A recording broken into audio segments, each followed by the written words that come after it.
Kevin, you have changed CoverCress into a viable winter oilseed cover crop. This is a pretty big deal. Can you give us the 411, sort of how you made this breakthrough?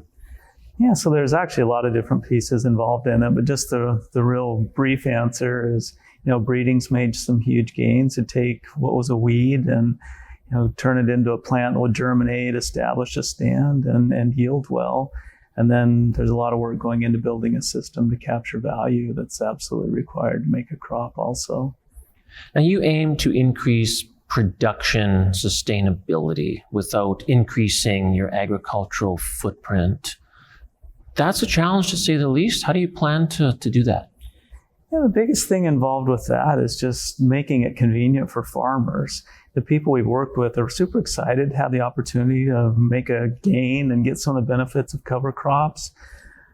It's not easy right now to deliver that grain. We work really closely with them to do the offtake part. So I'd say that that's probably the biggest issue with expansion and going into large acres is just getting the systems in place. So farmers have options nearby to deliver the grain and deal with all that type of offtake situation.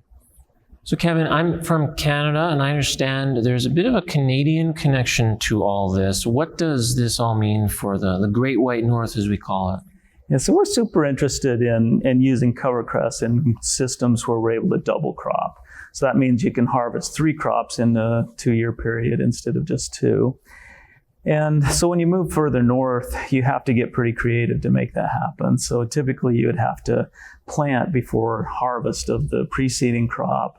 And then the on-following crop has to get planted before you harvest your cover crop or your CoverCress crop. So that's one of the things that has to happen there. CoverCress is currently working in the central to southern corn belt. And so our focus really isn't up there, but we have a close collaboration with the University of Minnesota that's developing germplasm and systems that would work up in Canada as well.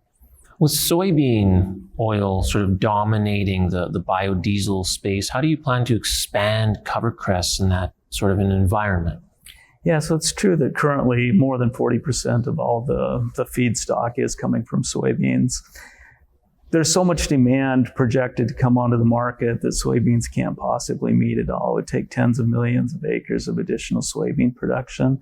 So when you look at where could that come from, farmers' fields are sitting there dormant during the winter. And so we think we've just got a perfect way to fit into that, take advantage of an existing resource, doesn't really negatively impact the crops that are currently being grown, and it gives us that feedstock to grow the biofuels markets. Well, Kevin, you're working with the University of Minnesota and the EPA to develop sort of a path forward for CoverCress with regards to herbicide use, etc. How do you plan to sort of take CoverCress to the next level in that regard and get farmers growing it and using it and, sort of creating that future for the crop? That's actually one of the things I found more interesting as I started working with CoverCress about 2 years ago.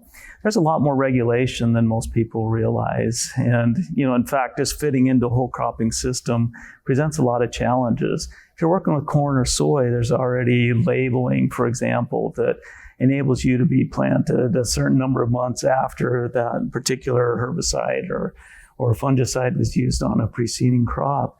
Pennycress hasn't been grown, and so there's very few labels that incorporate that. So we're working, as you said, with EPA, IR4, some of our university partners through the I Prefer program on establishing the data. And I should have mentioned registrants too, the owners of these chemicals, just to make systems available where we can work into that corn-soy rotation and also work with some other crops as well. And last, before I let you go, we're here at NAPB annual meeting in St. Louis. And how does this all, CoverCress and Pennycress fit into what we're talking about here this week, really rethinking and redefining plant breeding? Yes, we'll be presenting in the Revolutionize session of the conference. I think the thing that's super cool about what we've done is that we had a problem. We knew that we needed to be able to produce more biofuels, more feedstock. Land isn't becoming any more available. And most of the time, companies would start looking at the bank or options of existing crops. And our founders said, well, what if there's a way of addressing this without starting with an existing crop?